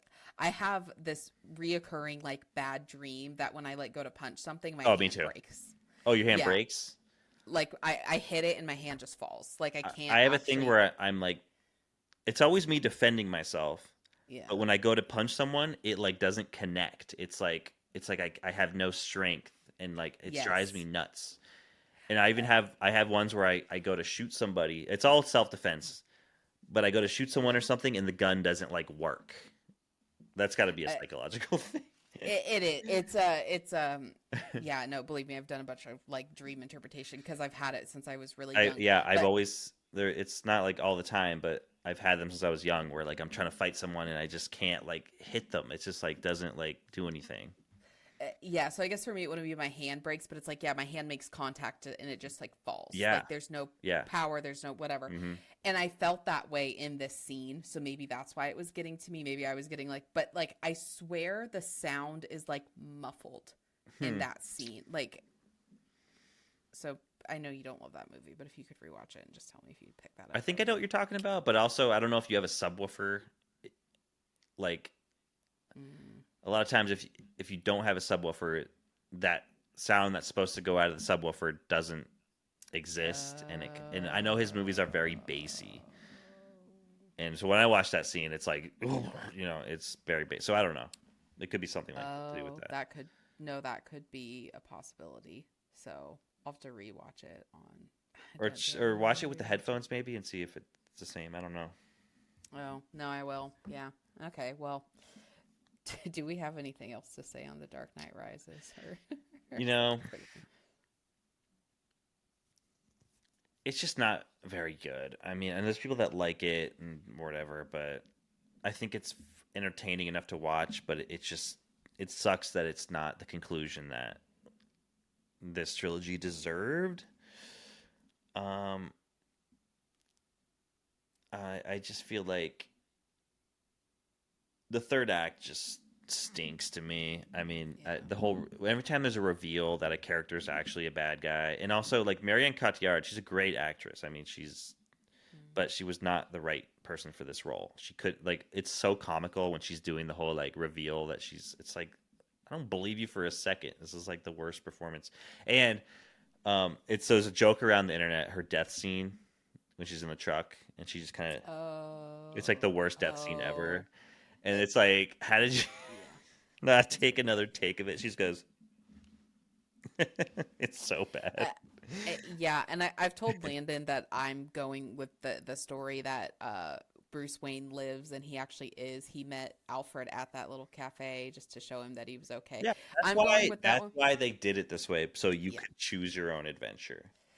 which But I'm telling I you, he's dead. which I typically hate. But no, but I have to go with this because I'm sick, and I told Landon this. I'm sick of watching movies where Christian Bale dies, so I have to choose the ending where Christian Bale lives because You the can choose it if main. you want, but it's not real. Yeah, I'm going with Delulu as the Salulu here because the three movies I've watched with Christian Bale are unfortunately the Thor movie, which Landon and I just Oh, love with a passion, where he dies. Then well, you have me watch Ford versus Ferrari, and I had no idea that Ken Miles doesn't make it. And I watched this movie with my younger cousin who's 12 years younger than me, but he's super into racing. He's super, like, he just knows that world, like, movies, and like I know horses, whatever. So we're sitting there, and we have his little sisters with us. Everyone's falling asleep but Caden and myself. And I have again, with not knowing Batman's story, I have no idea how Ken Miles' story ends. And we're sitting there, and I'm like, my jaw is on the floor. Like, I'm in complete shock that this man just died in a testing car crash. And I'm like, staring at TV, and I said, "Did he just die?" And Caden, in all of his glory, "Yep, he's dead." And I'm like, "Thanks, Caden. and I'm in shock, and they you're over there foreshadowed just it like, pretty yep." good earlier too in the Yeah, movie. back to that me being oblivious to certain things. I mean, I didn't know who Ken Miles was. I didn't. It's one of those things I didn't know he's gonna die, but like when he does die, you're like, oh, they foreshadowed it. I should have seen this coming. No, I didn't. So I have to go with the choose your own adventure, that he's actually there, letting Alfred know he's fine, because I can't do 3 for 3 on the Christian Bale's ending. I told Landon, I said, not that Landon's like looking for this, but one of the things I was not expecting, because I've only seen Christian Bale prior to this in the Ken Miles story, and he's pretty scruffy. And then in Thor, he's whatever he is. And I did not expect him to be this attractive in Batman, and so that didn't hurt my love for the movie at all. But I know Landon's big concern you gotta is be how good Christian Bale looks. So. Yeah, he's again, he's did some crazy movies, crazy performances when he was younger. It's crazy to think when you said how thin he was and how good he looks in. Yeah, I don't know. And he's done that transformation, not as drastic, but like he would get skinny and then he would get fat and then he would get in shape. Like he's crazy. He's in the movie he won the Oscar for is called The Fighter. He doesn't die in it, so you're safe. But he plays like a crackhead, and he's really funny in it. But he got all skinny again, and he's like, it's a good movie. Yeah, I'm done with. I told Landon, I'm done with movies from Christian Bale's character. I'm thinking about it. I'm like, I think you've watched like the 3 where he dies, because he isn't. Oh wait, did you see 3:10 to Yuma with him? What was the third one that he dies in? If he actually did, I'm not choosing this ending, but you're talking about Thor. He died in the Dark Knight Rises. Well, you'd like 3:10 to Yuma. I kind of. Is there 2 3:10 to Yeah, there's like an old one and there's a new one. And I've seen the old one. Him and Russell Crowe are in the remake.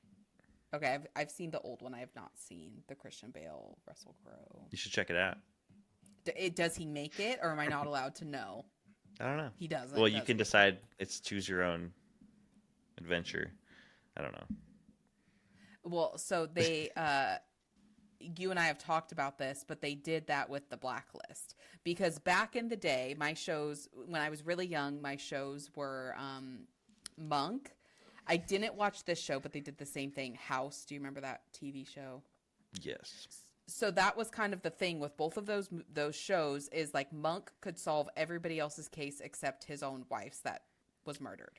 And then, which the ending was debatable. And then House, he could solve everybody else's health problem but his own. But then the finale, like the last episode ever done, Monk gets to solve Trudy's case, which was his wife that was murdered. And then House finally solves his thing. And that's like, so the payoff of spending all these years with the same show was you finally got the question answered. So me being oblivious again thinks they're going to do this with The Blacklist. I've spent 10 years of my life. That show started when I was 16 years old and did not end till 3 or 4 years ago when I was no longer 16, but we're not going to do the math. So I'm thinking, I finally get to know Reddington's real identity. Oh no, they did a choose your own adventure. I know I texted you about this, like, how long am I going to be mad about this? And your response, one word, was forever. Guess what? We're 4 or 5 years past, and I'm still. How long ago did Dark Knight Rises come out? I know. I know. You learn to accept it, but it doesn't.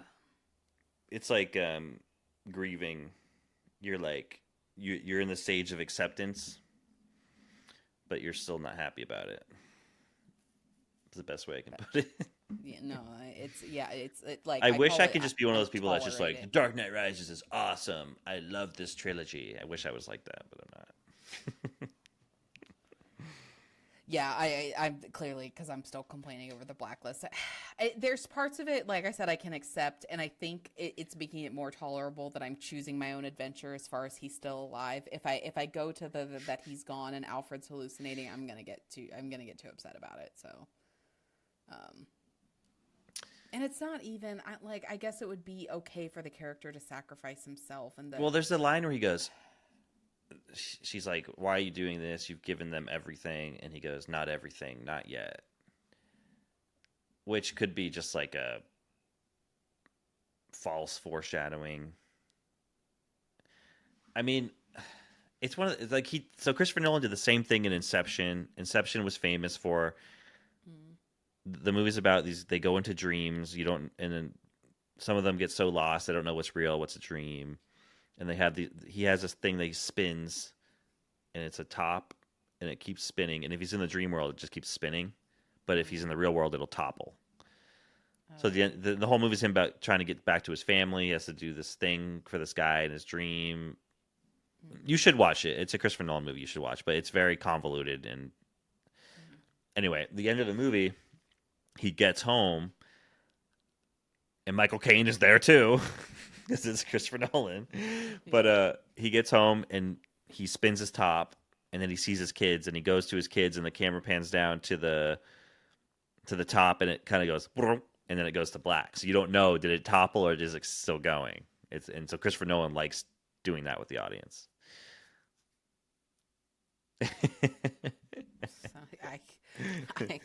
So I'm like, this is the movie he made after Inception. He's doing it again. Yeah. Yeah, I might just let you tell me Inception is good, and I might just go with it. I might not get emotionally involved in that, and just no. But you should watch The Prestige. Though The Prestige was made in between Begins and Dark Knight, and it has Christian Bale and Michael Caine, and it's just a really good movie. So check it out. Okay. It feels like Batman Begins in a way. Like it has the same vibe. So it's like when it came out, it was like a year after Batman Begins, and I was like, hell yeah, we get another Christian Bale, Christopher Nolan movie. I think I've never really thought about it this way, but I think this is probably why I take so long to watch. So Landon gave me a movie list in 2019, and I don't even know that I've made it halfway through. Like we're getting there. No, but I'm like, if you go, you watch the Batman movie. So if you want more from the same people, watch The Prestige. Yes, and this is the thing. I get so emotionally involved. Like, you know how you're saying it's taking you this long to like get over. I get so emotionally involved. It's like I have to like deal with all this emotions before I can. Well, then you'll watch Batman Begins like 100 times in a row. At least, yeah. At least, yeah. I can. Yesterday, I let's just say I don't really have to have Back to the Future on for me to quote every line in the movie. Like I can pretty much do it without the movie. And even my sister was giving me crap because I just do that. I put them on in the background. I'm pretty auditory. I can pick the So give me a couple weeks and I'll be doing that with Batman. I won't need the movie to say the lines. So that thank you for putting me through this emotional turmoil. No, I'm kidding. But I know I'm running out of movies to show you that you'll like. I think I got to think of the next one. How is our list? I should check our list to see how we're doing. And actually, we're going to. I'm going to make that list public at some point. I don't know how I'm going to do it because I think this is a list everyone should I got to probably go through that list. There's probably some. I think I made it before I knew you fully, so there's probably some movies that would like disturb you or wreck you emotionally. I think you did pretty good. These movies are pretty they just had a very. I think you and I were both talking about it, but no, I'm joking, but I'm not. Like I'm very thankful that you got me to watch these movies because they did. Yeah, I wasn't expecting them to be. You're thinking like Batman, like. Superhero. There is just something different about them, though. There is, yeah. Than even Lord of the Rings, Star Wars, there is just something different. And I'll probably have to watch it a few more times before I can articulate it fully, but there is something profoundly different about these movies than the other ones you've had me watch. Definitely. And maybe what you said, maybe part of it is it's similar because when I finally watched the Marvel movies, I didn't love the character backstories as much as I thought I would. Like I haven't really went back to Iron Man. Like I don't really. That's the thing when Iron Man and Dark Knight came out 2 months apart. Iron Man came out in May and Dark Knight came out in July. And when I saw Iron Man, I was like, whatever. Like everyone was freaking out about it, and I was like, that was like mid-tier superhero for me. I don't get me wrong. There's Robert Downey Jr. was great, and it had a vibe to it. But like, I just wanted to watch The Dark Knight, and I was like, that was the DC like darker stuff was always more my jam than like the Marvel formulaic more kind of thing. So I was kind of an Iron Man hater, really until Avengers came out, and I appreciated the character Tony Stark more, but I was just kind of annoyed with him. That's about the Marvel movies. I love the Avengers when all of them come together more than I like the one-off like backstories. And it is very impressive how they, especially when we get to Infinity War and Endgame, how they brought all these character stories into like that. That stuff was well done, but it's different than what the Dark Knight is. You know, it's a completely different thing. Because I'd watch these movies reviewers online that would say like, oh, Batman over Marvel any day. Like, and I didn't get it. And I'm like, okay, I get it now. So I get it. I loved Spider-Man mainly because when the movie came out, there just hadn't been anything like that. And I also, because I was young and I always connected with the Peter Parker character because he was like, you know, Tobey Maguire Spider-Man. Right? Yeah, well, just the character in general, but the Tobey Maguire one, you know, I saw it. I was starting middle school, so I got like the angst and the like stuff. I just connected with the character, and but Batman was always kind of my main jam since I was a kid. So I don't know. Yeah. So we ended at that. My dog needs to go out. Well, thank you very much for Charlie. Thank you very much for coming back today, and thank you for getting me on the Batman bandwagon. So here we are. You're welcome. Yeah. Okay, what's our next mission? Do we have one? I don't know. We never did the final reckoning, though.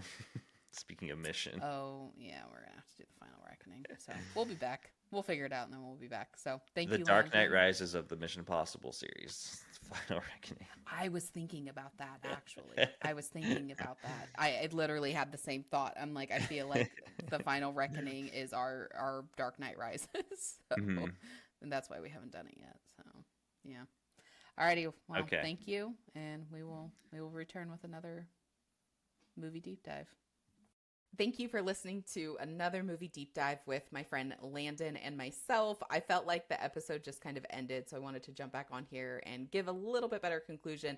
And I thought what would be best to end this episode with is, for me, which this is one of my favorite words, is to extrapolate on why I do these episodes, but then also how you can use these episodes as a self-discovery tool. Because yes, there's a piece of movies that's for enjoyment and fun and entertainment, and that's equally as important. And we can also, I don't like the old school saying of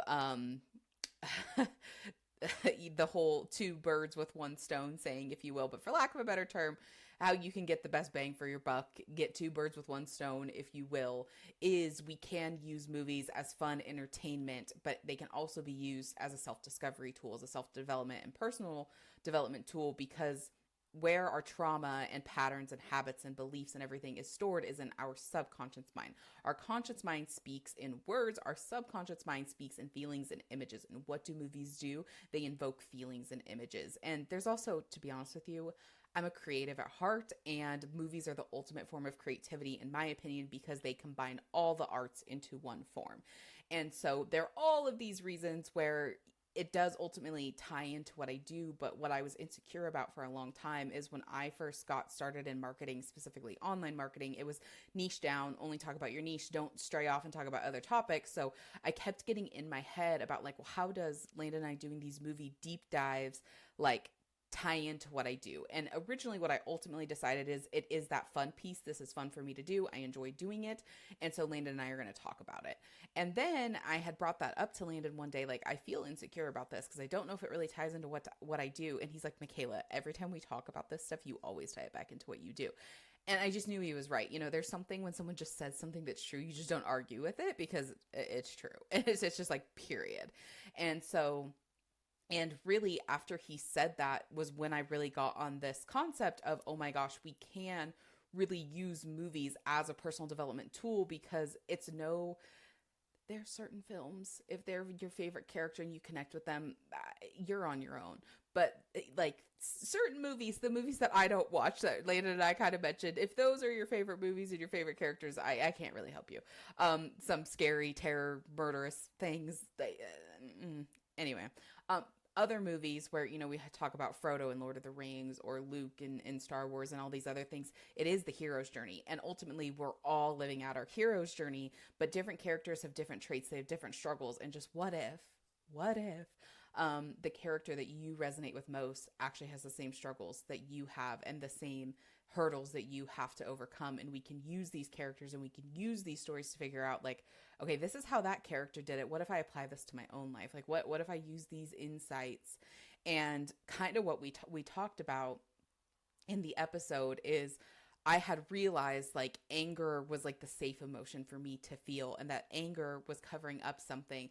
And then lo and behold, I watch Batman and it's like, oh my gosh, it is guilt. This is actually something that I share with this character, and why it resonated with me so deeply, because guilt is a very uncomfortable emotion for me. Anger's not. I don't love being angry, but I'm not uncomfortable in anger.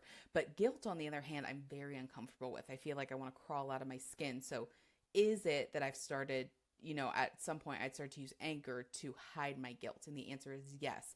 Well, that answer got revealed to me in Batman and Batman Begins. So yes, these movies can be of just a very fun thing to do, something we go do with our friends, something we do with community, and we can also use them as a very powerful tool. So just those are just the reasons that I do these episodes, and I love these episodes, and they mean so much to me. So I hope they mean as much to you as they do to me. I hope you can learn something more about the film industry from Landon and him knowing the behind the scenes and sharing the film stuff. And then again, I'm bringing in the my take, which is more of the spiritual, personal development, emotional healing side of things. So I am just so honored you're here. I love doing these episodes. Thank you for being here. If you feel so called, I would be absolutely honored if you would subscribe to the show, whether you're on YouTube or podcast. And if you feel extra called, I would be so honored if you could leave a review. That just helps. And if you're on YouTube, leave a comment about what you loved most about the show, and tell us, if we haven't mentioned a movie that you think we should watch, what movie should we do next? But yeah, thank you for being here, and we will talk to you next time.